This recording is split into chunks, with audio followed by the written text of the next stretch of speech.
my picks would be number 6, Howie Long. He was, you know, I had a tie there. Howie Long and Ted Hendricks. They were both, I think, just ferocious, mean, big guys. It's funny you say that. You'll find out why in a minute. Okay, number 5.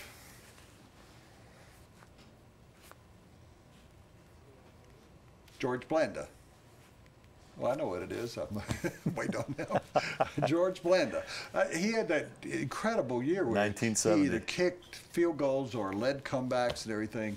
And I think you look back on him, he's in the Hall of Fame. He was an early essence of the Oakland Raiders. Number 4 would be Tim Brown. Great wide receiver, Hall of Famer. Yeah.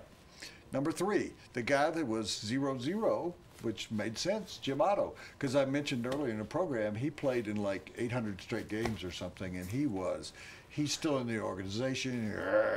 He was one of Al's best friends for a long, long time. Yeah. Number 2, Bo Jackson. This may surprise you a little bit. Bo Jackson had a very brief career. Yeah. But I think the way I interpreted the question, who were the greatest Raiders of all time? Sure. There wasn't a better athlete than Bo Jackson, and he pulled off. He got hurt against the Broncos. He was an incredible running back. Best combination of size and speed ever. Yeah.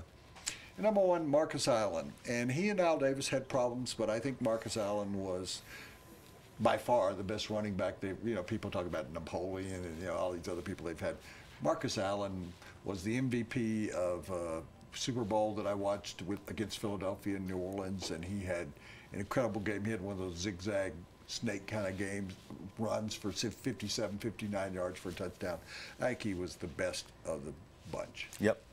All right, my pick 6 brought to you by Davidson Slickers, and what you realize when you do the homework is how many great players they really had. It was tough for me to pick 2, so you're going to hate some of my answers. No, Number 6 is going to be Fred Biletnikoff. I would put him. I almost had him second on my list. So he's put up great numbers in an era when they didn't throw the ball a whole lot. I don't disagree with that at all. Number 5, Marcus Allen, a great running back in the era of running backs. Number 4 was Jim Otto. You know, in 15 seasons, he never missed a game.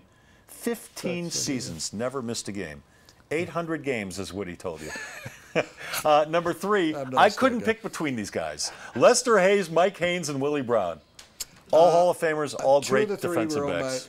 Were on my finals list. Lester Hayes, I thought was a great cornerback, even with the glue all over himself. And who was the other? Mike Haynes. Yeah, he was a great player. Who was the third one? Willie Brown. Mike Haynes was a shutdown kind of guy. I'm not old enough to have watched Willie Brown. He started his career with the Broncos, but he was a Hall of Famer. I just don't have a handle on him personally. All right, you remember when you said you couldn't decide between Howie Long and Ted Hendricks? Me either. They're my number 2. That's a tie.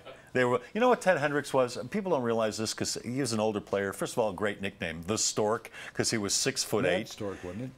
He could rush the passer, he could stop the run, and he could cover anybody coming out of the backfield. He could do everything. And number 1, Gene Upshaw was an absolute road grader.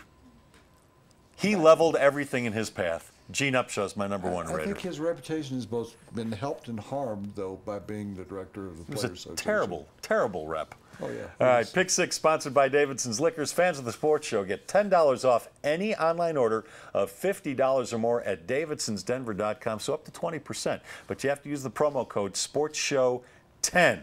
Online only, davidsonsdenver.com. Get $10 off. SPORTSSHOW10 is the key phrase to type in.